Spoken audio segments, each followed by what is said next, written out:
ওম শান্তি। আজকের মুরলি মন্থনে সকল রুহানি ভাই ও বোনেদের অনেক অনেক স্বাগত জানাই। একবার ভাবুন তো, এই যে আমাদের দুনিয়াটা, এটা যেন মহাসাগরের গভীরে ডুবে যাওয়া একটা সুন্দর কিন্তু ভাঙা জাহাজ, যার চারদিকে এত চাপ যে মনে হচ্ছে যে কোনো মুহূর্তে ভেঙে চুরমার হয়ে যাবে। কিন্তু প্রশ্ন হল, কে একে বাঁচাতে পারে আর কিভাবে? তো চলুন, আজকের মন্থনে আমরা বাবার বলা এই অসাধারণ উদ্ধার কার্য বা বলতে পারেন ডিভাইন স্যালভেজ অপারেশন নিয়েই কথা বলি।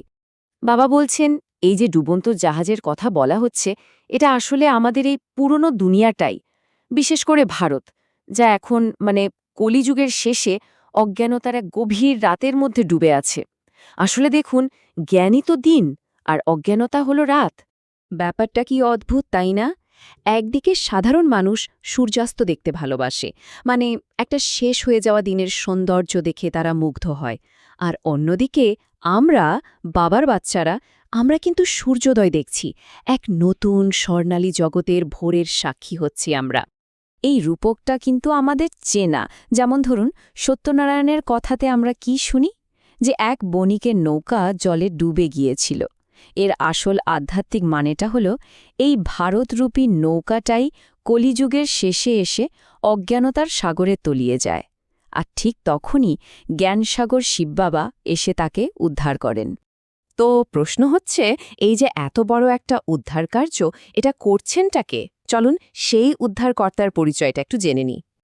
উদ্ধারকর্তা কিন্তু কেবল একজনই হতে পারেন, আর তিনি হলেন হেভেনলি গডফাদার, নিরাকার পরমপিতা পরমাত্মা শিব বাবা।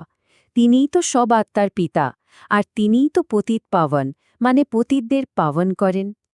আর এই জায়গাটা বোঝা কিন্তু খুব খুব জরুরি। দেখুন, উদ্ধার তো তিনিই করতে পারবেন যিনি নিজে ওই ডুবন্ত জাহাজের যাত্রী নন, তাই না? শ্রীকৃষ্ণ তো সত্যযুগের প্রথম রাজকুমার, তিনি নিজেই ৮৪ জন্মে চক্রে আসেন।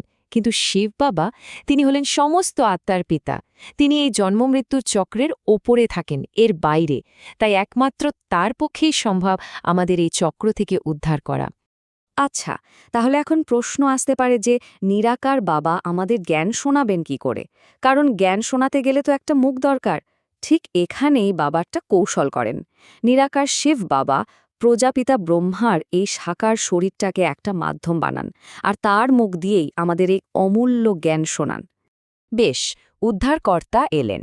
এখন কথা হচ্ছে, আমরা যদি বাবার এই উদ্ধারকার্যে তার সাহায্যকারী হতে চাই, তাহলে আমাদের কাছে কি কি সরঞ্জাম বা বলা যেতে পারে অস্ত্র থাকা দরকার?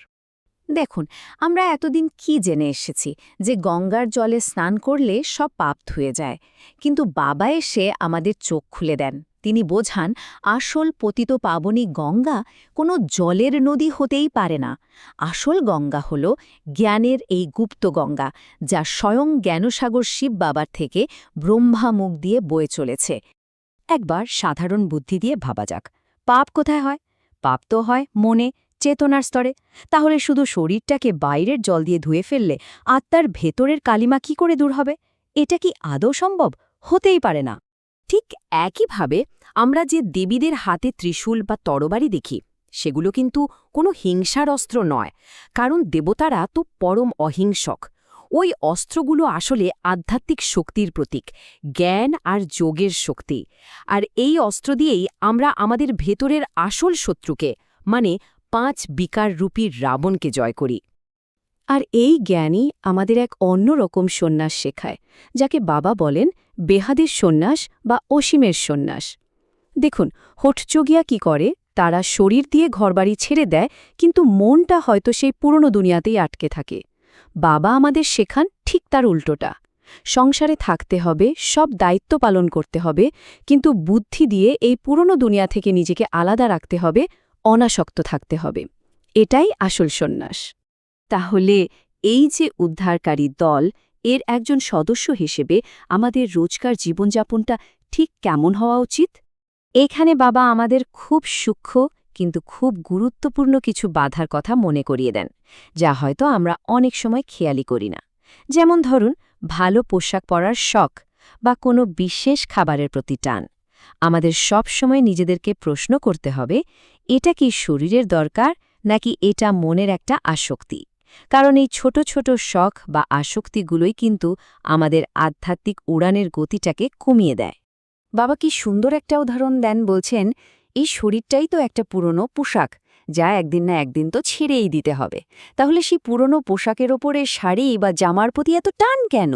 আমাদের আসলে এই দেহ অভিমানকে পুরোপুরি ত্যাগ করে একটা বনবাসের স্থিতি তৈরি করতে হবে। মানে এই পুরনো দুনিয়ার সমস্ত জাগতিক ইচ্ছা থেকে নিজের বুদ্ধিযোগকে সরিয়ে নিতে হবে। আর যারা এই ছোট ছোট আসক্তিগুলোকে জয় করে বাবার এই উদ্ধার কার্যে পুরো সাহায্য করে, বাবা ভালোবেসে তাদেরই বলেন সার্ভিসেবল বাচ্চা বা শিবশক্তি। আর বাবা তার এই সত্যিকারের সাহায্যকারীদের এক অসাধারণ উপায়ে পালনপোষণ করেন। ভাবুন একবার, যখন সর্বশক্তিমান স্বয়ং আমাদের সঙ্গী, তখন আমাদের প্রত্যেকটা কাজে একটা ডাবল ফোর্স কাজ করে। একদিকে আমাদের ছোট্ট প্রচেষ্টা, আর অন্যদিকে বাবার অসীম শক্তি। এই দুটো যখন মিলে যায়, তখন সাফল্য আর কোনো সংগ্রামের ব্যাপার থাকে না। সাফল্য তখন একটা স্বাভাবিক পরিণতি হয়ে দাঁড়ায়। তো আজকের এই পুরো আলোচনার শেষে আমাদের সবার জন্য একটা গভীর আত্মচিন্তার প্রশ্ন থেকে যায়। আমরা কি এখনও নিজের ছোট্ট বুদ্ধি দিয়ে নিজের চেষ্টায় এই ডুবন্ত জাহাজ থেকে বাঁচার চেষ্টা করে চলেছি? নাকি আমরা সত্যিই নিশ্চিন্ত হয়ে ভরসা করে সেই পরম উদ্ধারকর্তার হাতে নিজের হাতটা তুলে দিয়েছি? ওম শান্তি।